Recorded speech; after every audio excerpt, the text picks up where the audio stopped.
기독자를 빼달라고 해서 기독자를 빼서 자유통일당인데 자유통일당 이름으로 1000만만 조직되어버리면 왜 그러냐면 국민의힘 정당도 희망이 없어요. 저 개새끼들이 아주 더불어민주당하고 똑같아. 근데 세대 교인들이 1700만이나 대한민국에 세대 교인들만 합쳐도 예수와 한국 그 다음 뭐예요? 해낼 수 있다고. 1000만 조직 한번 해보실래요? 전라도가 이번은 앞장서가지고 1000만 조직이 제일 앞장서 모든 문명을 다 벗어버리고 우리가 왜 빨갱이야? 대한민국을 건국한 주도 세력이 전라도야. 이승만이가 나라를 건국할 때 이승만의 세력은 13%밖에 안 됐어. 13%. 그래서 송진우하고 김성수를 도움을 받아서 대한민국이 건국되는데 결정적인 일이 전라도가 해낸 거예요. 이해됐어요? 이제 다시는 이제 김대중한테 속지 말고 예수하고 복음 통일을 반드시 해냅시다. 또 전라도 출신 총신대 교수를 하시고 작년에 이렇게 하셨는데 서유한 박사님이 바로 전라북도야. 앞으로 한번 모셔서 잠깐 몇 마디만 시간 관계상 빨리 밥 먹어야 되니까.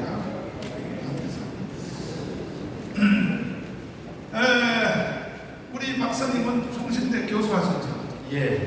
그리고 영국에서 박사학위 받았죠? 예. 박사학위 논문이 하도 대단해서 영국의 박물관에 보관되어 있죠? 예. 그 남바가 지금 여기 있습니다.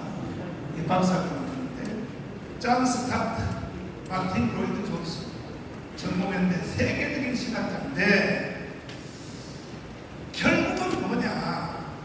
왜 이 목사님이 총신대 교수 출신인데 왜 전광훈 목사님을 돕게 되느냐? 하나님의 말씀. 아까 전두환하고 똑같은 거예요. 2000년 기독교 역사에 성경이 기록된 게 마치 이제 2000년 됐어요. 2000년 사도들이 성경을 쓴 게 2000년 됐는데 그런데 이 성경이 무슨 뜻인지를 2000년 동안 덮여있었어요. 예를 들면 7대 명절, 7가지의 구약시대 명절이 이게 무슨 뜻인지 모른다니까요. 그래서 2000년 동안에 성경이 여기 왜 기록됐는가? 7대 명절, 5대 제사, 창세기 1장부터 요한계시록까지 이것을 최초로 밝혀낸 사람이 누구요? 그거 증명만 해주시면 돼. 그것만 증명해주시면. 제가 지금까지 신앙생활을 해오면서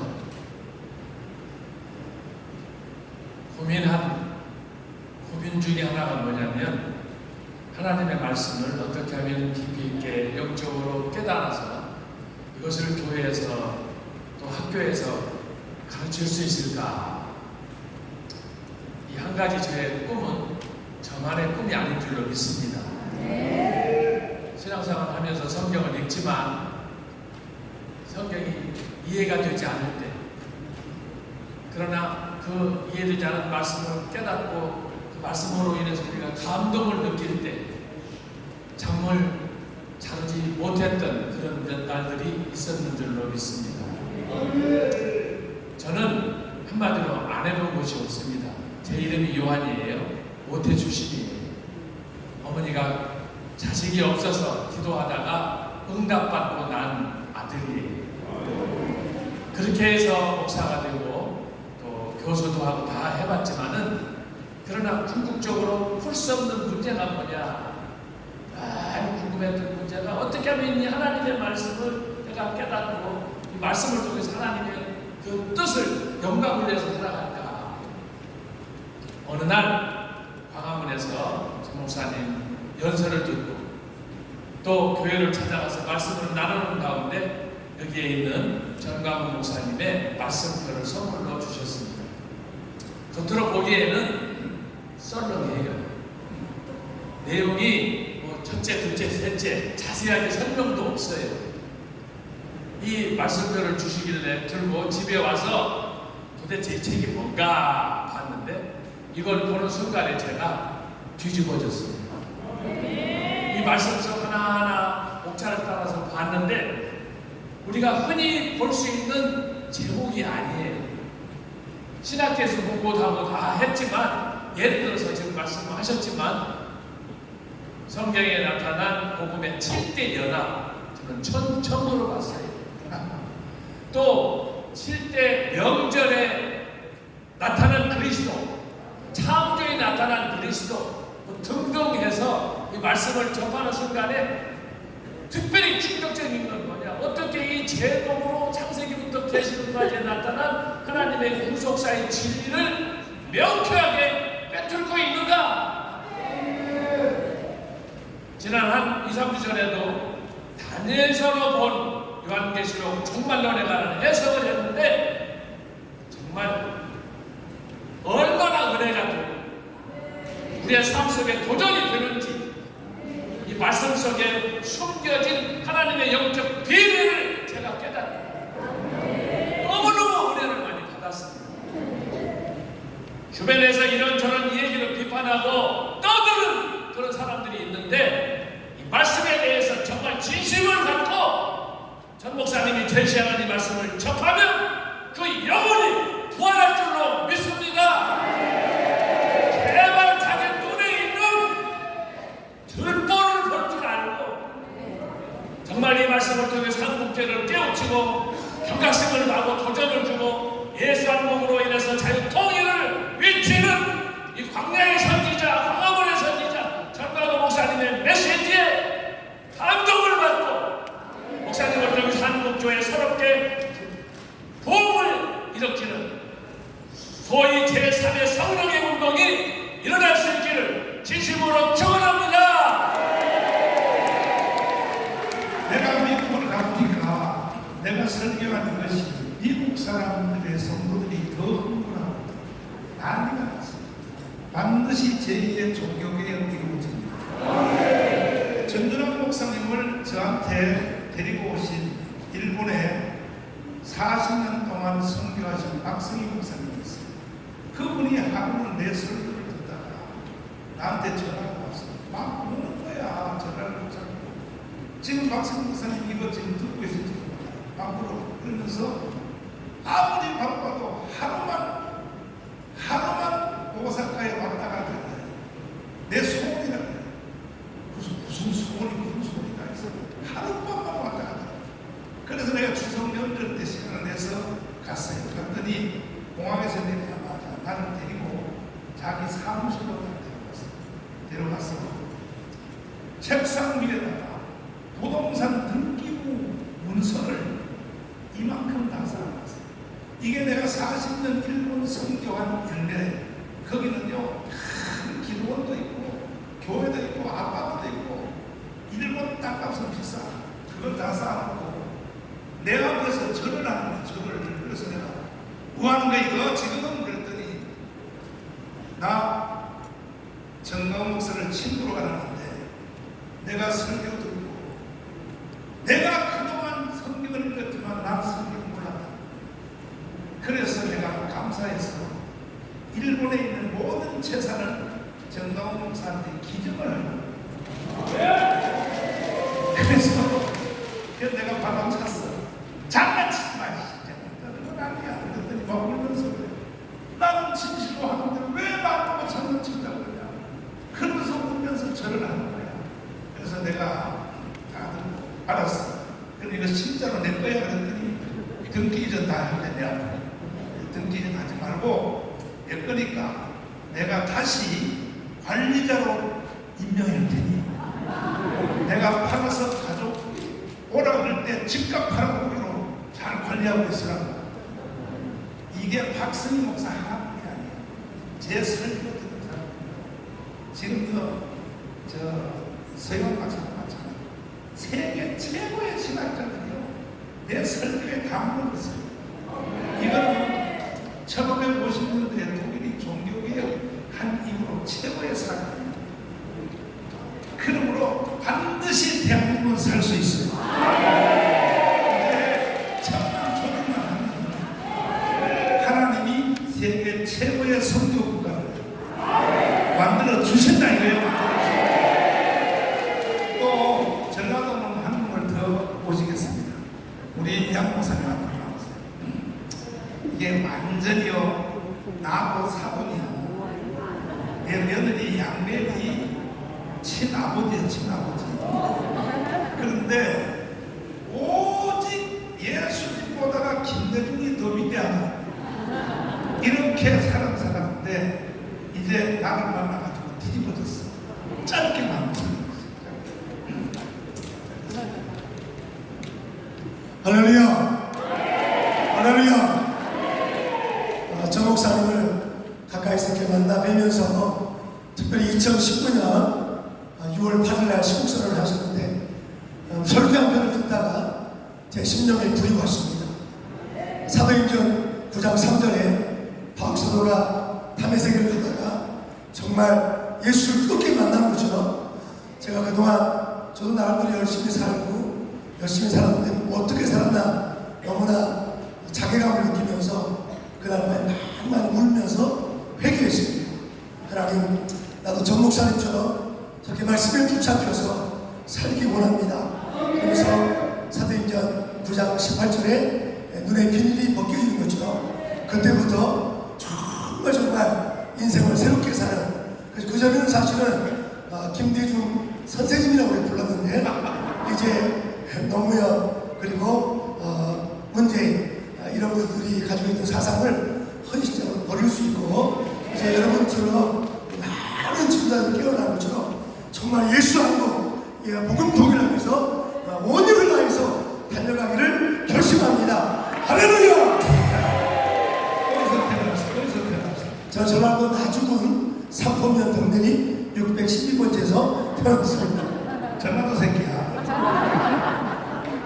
그런데 이 목사님이 나를 만나기 전에는요 김대중이가 예수님보다 더 나은 줄 알고, 그런데 완전히 이제 뒤집어졌는데 이 목사님이 공부한 거 다 한 사람이고 미국의 풀러 신학교에 7년 공부했어요. 그 다음에 보수주의 신학인 칼빈과 웨스트민스에서 박사 나왔어요. 그래도 우리 사도 무슨도 보면 안 돼. 한국의 모든 목사님들의 소망인 최고의 신학을 공부 다 한 사람이다. 근데 내가 문체 세니까 사돈한테 눌려가지고 존재감이 없는 것 같지만 공부 다 했다니까요. 이런 목사님도 내가 그동안 속았다고 한다면 여러분들은요 빨리 뒤집어져야 돼요.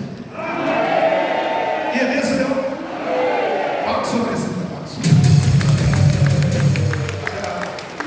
이제 우리 형제 중에 하나인 강은식 목사님을 모시겠습니다. 32년 됐는데 이제 각 교단에서 부흥에 제일 잘하는 사람들만 조직해서 형제를 만들었어요. 32년 전에. 근데 우리 강은식 목사님은 한 번도 나를 배신한 적이 없어요. 지금까지. 자, 짧게 말씀 한번 해주시죠. 대한민국의 소망을 우리 장광훈 목사님에게 있습니다. 우리 정준환 목사님께서 조직의 천재라고 말씀하셨는데 사실은 이게 어디서 다 나온 모르겠습니다. 우리 정광훈 목사님, 우리 전라남도가 10개 선거, 전라북도가 10개 선거고 또 광주가 8개 선거고 28개 이번에 뒤집어지는 역사가 일어나고 있습니다. 왜 그런가 하면은 우리 전국의 주민자치회를 반해서 자유마을 운동 3,506개가 지금 전국에 지금 일어나고 있거든요. 이건 대한민국을 바꾸는 얻는 겁니다. 두 번째는 우리 자격증을 통해서 대한민국의 12개 교단이 이번에 하나 되어서 대한민국의 하나 되는 역할의 민권을 위반하시 12개 교단의 자격증을 통해서 이루어지는 거예요. 그리고 또 뿐만 아니라 253개 지역의 전국 교회적 연합회가 이번에 조직이 완성이 되어지면 대한민국은 기독교가 하나 되어지고 대한민국이 하나 되어져서 반드시 예수 환국 자유복음 통일을 반드시 이룩할 줄로 믿습니다. 우리 전 목사님 정말로 이 땅에 아까도 말씀드렸습니다만 덴마크에 쿠르트와 다르가스가 있다면 우리 대한민국에는 전광훈 목사님이 계시기 때문에 우리는 희망이 있습니다. 우리는 반드시 이뤄나갑니다. 감사합니다. 32년 된 친구가요, 저를 이렇게 존경한다고 불만합니다. 친구 지간에 허물을 다 안다고. 근데 조금 지나치게 표현하자면요, 같은 친구인데도 나를 교주같이 생각해요. 교주같이. 여러분들은 나를 무섭게 보는데 여러분 나를 무섭게 보지? 무섭게 보는 것 같아. 알죠? 장경동은요, 불려우요, 불려우. 원래 등치가 큰 건 좀 멍청합니다. 내가 좀 멍청하잖아. 장경동은요, 등치가 커도 불려우라고. 근데 장경동이가야 한 달 전에 우리 형제들 보는데 그래. 무조건 정당은 형님이 하자 근데 그냥. 여기는 다른 얘기는 없어. 이게요, 형제들이요, 이렇게 말하면 거의 불가능한 겁니다. 그러니까 여러분들도 까불지 말고 내 말 잘 들어야 돼. 최고의 목사님들이 다 그러는데 마지막으로 경상도 새끼를 하나 불러보겠습니다. 자, 홍동명인데 홍동명도 나하고 30년 넘었어. 내가 웃긴 얘기 해줄게요. 하루는 홍동명 교회 봉예라고 해서 30년 갔는데 수요일날 저녁에 성령 세례를 받자 하고 내가 설교를 했더니 이게 총신 나왔거든. 삐져가지고 세상에 나하고 원수가 됐어. 홍교회 목사하고 분강사하고. 그때부터요 완전히 나하고 갈라서. 왜? 총신에는 교회 다니면 성령 세례 다 받은 걸로 이렇게 가르치고, 근데 성경을 보면 아니다 말이야.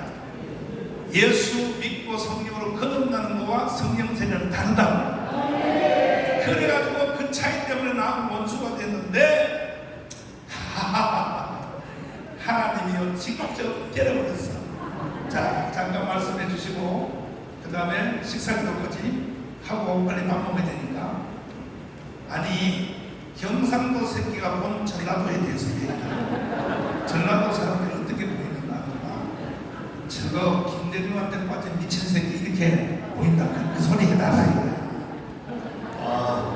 아까 말씀한 대로 오늘 보니까 지역을 경상도 뭐 전남 다 왔는데 오늘 성도들이 가장 얼굴이 빛이 나요.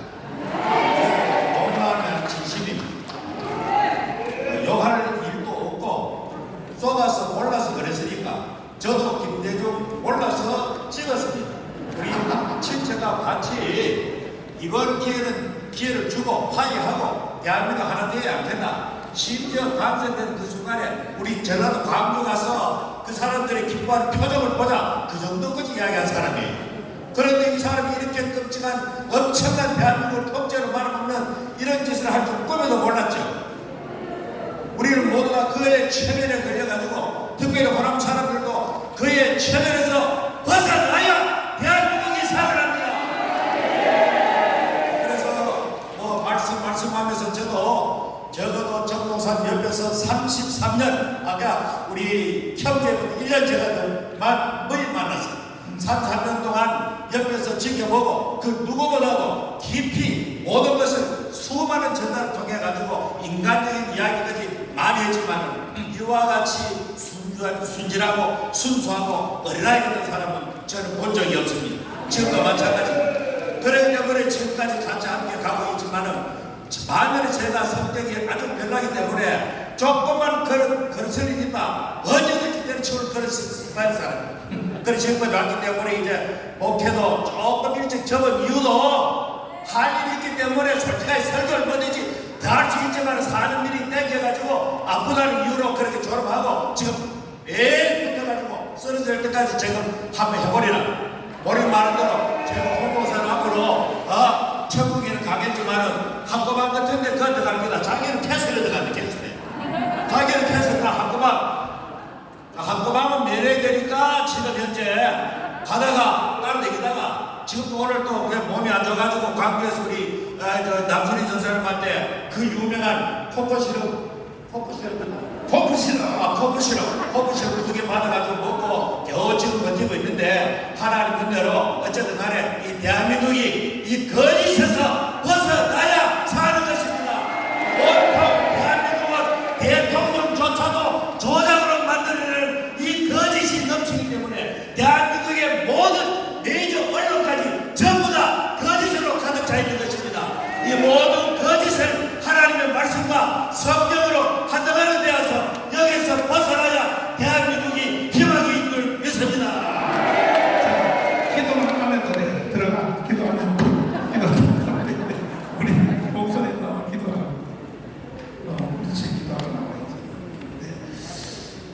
내가 시간도 많이 지났지만 심각한 정말 얘기하면 해드릴게요.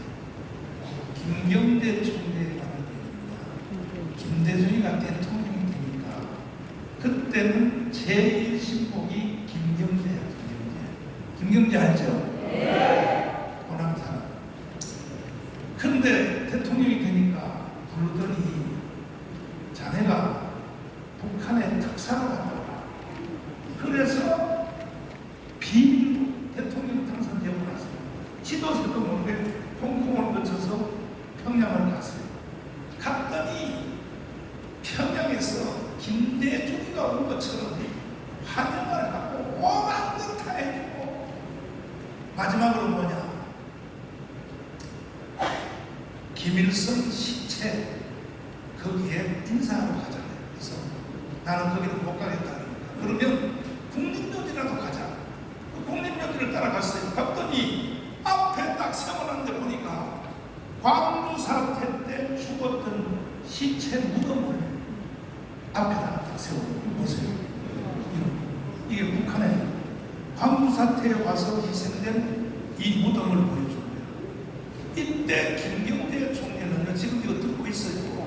김경재는 미국에서 유학을 15년 해가지고 김경재는 자파가 아니니까. 그러니까 김대중이가 속은 거지.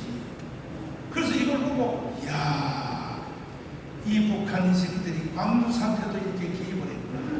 깜짝 놀라고. 그 다음에 뭐냐, 핵무기 공장을 보여준 거야.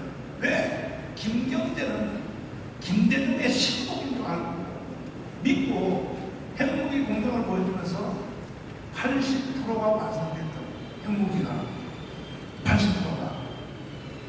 그래서 그걸 보고 나서 돌아와서 김대중 대통령한테 보고를 했어.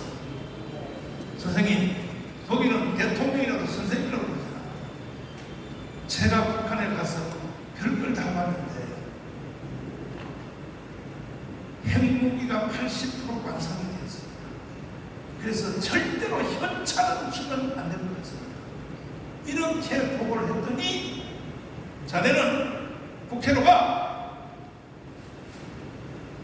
현찰을 주면 안 된다고 했더니 쫓아내요. 그 자리에 박지원을 씌운 거예요. 그래서 이 김경재 총리가 버림을 받은 거예요. 이 김대중한테. 그런 것을 보고도 했고, 그리고 실제로 그 후에 한참 후에 이 김대중이가 북한을 갔잖아요.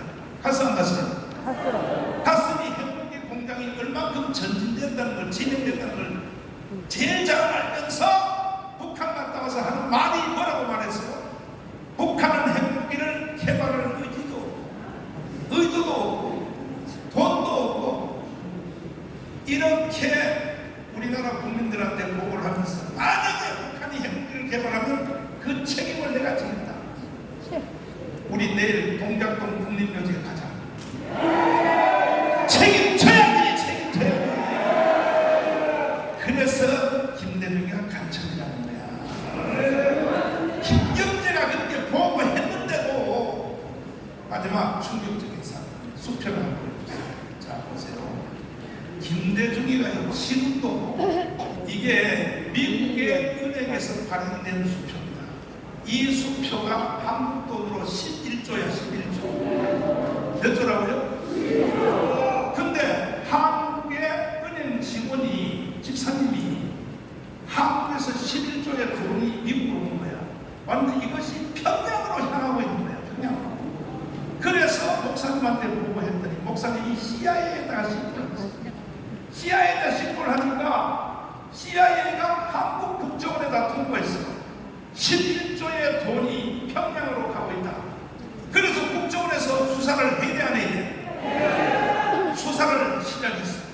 수사를 하는 중에 김대중, 바로 노무현, 그 다음에 문재인 정권 시절에 국정원을 완전히 틀어지고, 국정원에서 김대중 수표가 평양으로 간 걸 조사했다고 조사하는 국정원 직원들을 130명을 깜깜이다 집어넣고, 제목이 뭔지 압니까? 수사 비용을 너무 많이 썼다. 아직도 세금은 감옥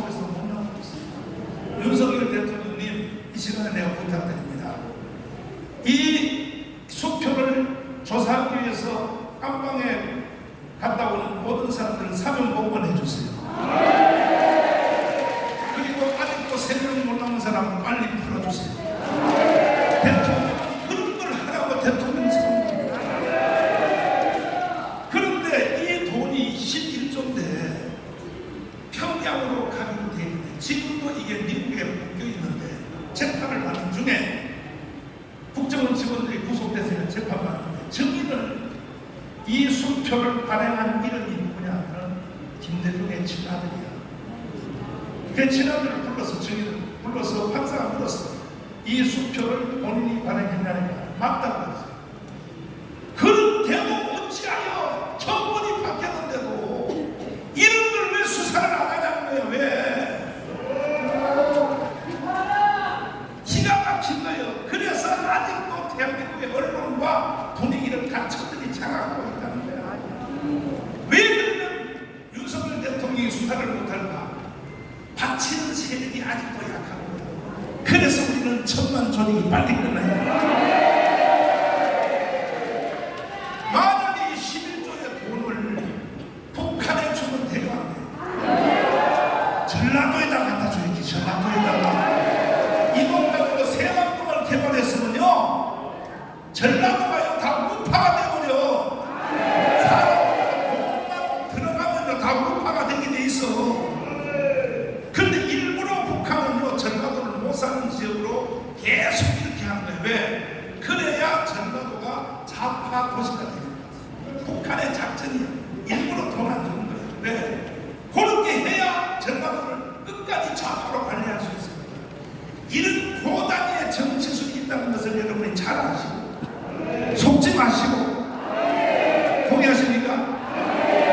내가 이거 찾아가지고 12조 찾아오면 내 전화도 다 줄 테니까. 이호 여사가 대통령 그만두고 나서 김대중 본인이 복경을 1억번을 들어갔어요. 아니 대통령 본인이 복경을 70번을 왜 갈까? 김경재 총재가 나한테 알려준 거야. 여러분이 한번 생각해봐. 이호 여사가 복경을 70번을 왜 갈까? 왜 갈까?